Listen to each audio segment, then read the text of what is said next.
technologies they need to fight and win. So my budget funds more of the Army helicopters, crews, and pilots urgently needed in Afghanistan. The intelligence, surveillance, and reconnaissance that gives our troops the advantage. The special operations forces that can deploy on a moment's notice. And for all those serving in Afghanistan and Iraq, including our National Guard and Reserve, more of the protective gear and armored vehicles that save lives.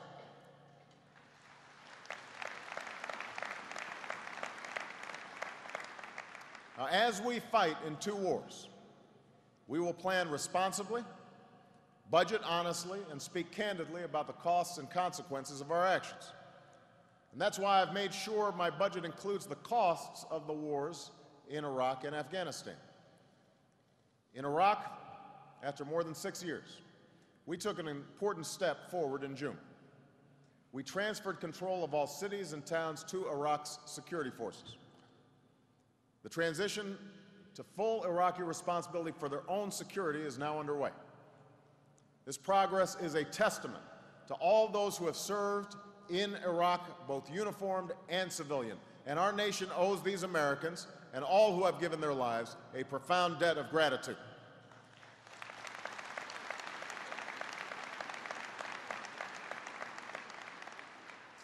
Now, as Iraqis take control of their destiny, they will be tested and targeted. Those who seek to sow sectarian division will attempt more senseless bombings and more killing of innocents. This we know. But as we move forward, the Iraqi people must know that the United States will keep its commitments. And the American people must know that we will move forward with our strategy. We will begin removing our combat brigades from Iraq later this year. We will remove all our combat brigades by the end of next August. And we will remove all our troops from Iraq by the end of 2011. And for America, the Iraq War will end.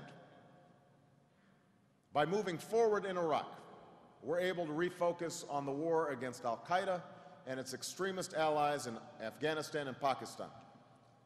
That's why I announced a new comprehensive strategy in March, a strategy that recognizes that al-Qaeda and its allies had moved their base from the remote tribal areas to the remote tribal areas of Pakistan. And this strategy acknowledges that military power alone will not win this war, that we also need diplomacy and development and good governance. And our new strategy has a clear mission and defined goals: to disrupt, dismantle, and defeat al-Qaeda and its extremist allies. In the months since, we have begun to put this comprehensive strategy into action. And in recent weeks, we've seen our troops do their part.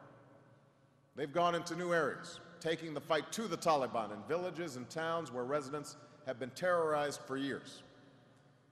They're adapting new tactics, knowing that it's not enough to kill extremists and terrorists. We also need to protect the Afghan people and improve their daily lives. And today, our troops are helping to secure polling places for this week's election so that Afghans can choose the future that they want. Now, these new efforts have not been without a price. The fighting has been fierce. More Americans have given their lives. And as always, the thoughts and prayers of every American are with those who make the ultimate sacrifice in our defense. As I said when I announced this strategy, there will be more difficult days ahead. The insurgency in Afghanistan didn't just happen overnight, and we won't defeat it overnight. This will not be quick nor easy. But we must never forget, this is not a war of choice. This is a war of necessity.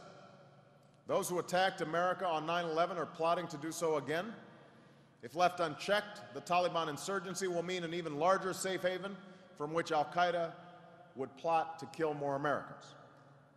So this is not only a war worth fighting, this is fundamental to the defense of our people. Going forward, we will constantly adapt to new tactics to stay ahead of the enemy and give our troops the tools and equipment they need to succeed. And at every step of the way, we will assess our efforts to defeat al-Qaeda and its extremist allies and to help the Afghan and Pakistani people build the future that they seek. Now, even as we lead and equip our troops for the missions of today, we have a third responsibility to fulfill. We must prepare our forces for the missions of tomorrow. Our soldiers, sailors, airmen, Marines, and Coast Guardmen adapt to new challenges every day.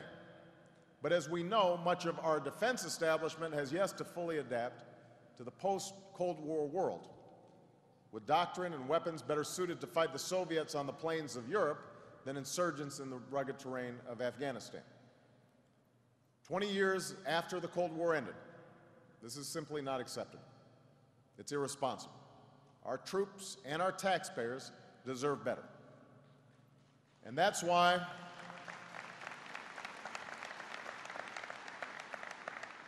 our defense review is taking a top-to-bottom look at our priorities and posture, questioning conventional wisdom, rethinking old dogmas, and challenging the status quo. We're asking hard questions about the forces we need and the weapons we buy. And when we're finished, we'll have a new blueprint for the 21st century military that we need. And in fact, we're already on our way. We're adopting new concepts because the full spectrum of challenges demands a full range of military capabilities, both the conventional and the unconventional. The ability to defeat both an armored division and the lone suicide bomber, the intercontinental ballistic missile and the improvised explosive device, 18th century style piracy, and 21st century cyber threats. No matter the mission, we must maintain America's military dominance. So even as we modernize our conventional forces, we're investing in the capabilities that will reorient our force to the future. An army that's more mobile and expeditionary, and missile defenses that protect our troops in the field. A Navy that not only projects power across the oceans, but operates nimbly in shallow coastal waters. An Air Force that dominates the airspace with next-generation aircraft, both manned and unmanned. A Marine Corps that can move ashore more rapidly in more places. And across the force, we're investing in new skills and specialties because in the 21st century, military strength will be measured not only by the weapons our troops carry, but by the languages they speak and the cultures that they understand. But here's the simple truth.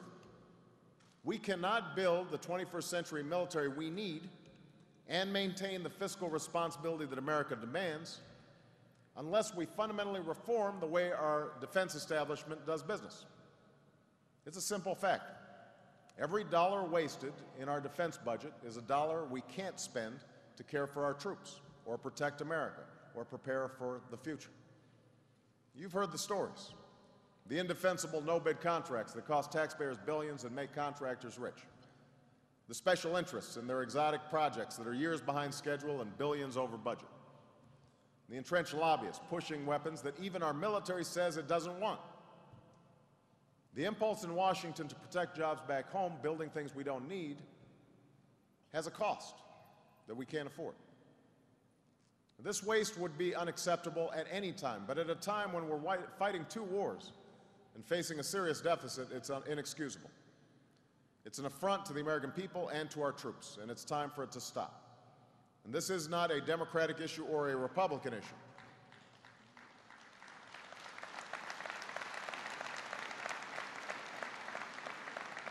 This is not a Democratic issue or a Republican issue. It's about giving our troops the support that they need. And that's something that all Americans should be able to agree to.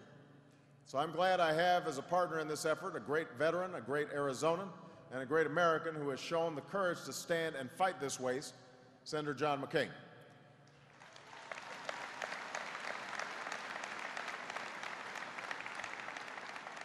And I'm also proud to have Secretary of Defense Robert Gates, who has served under 8 presidents of both parties, leading this fight at the Pentagon. So already I've put an end to unnecessary no-bid contracts. I've signed bipartisan legislation to reform defense procurement so weapons systems don't spin out of control. And even as we increase spending on the equipment and weapons our troops do need, we've proposed cutting tens of billions of dollars in waste we don't need.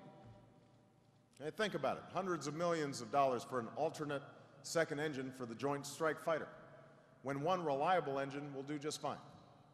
Nearly $2 billion to buy more F-22 fighter jets when we can move ahead with a fleet of newer, more affordable aircraft. Tens of billions of dollars to put an anti-missile laser on a fleet of vulnerable 747s. And billions of dollars for a new presidential helicopter. Now, maybe you've heard about this. Among its other capabilities, it would let me cook a meal while under nuclear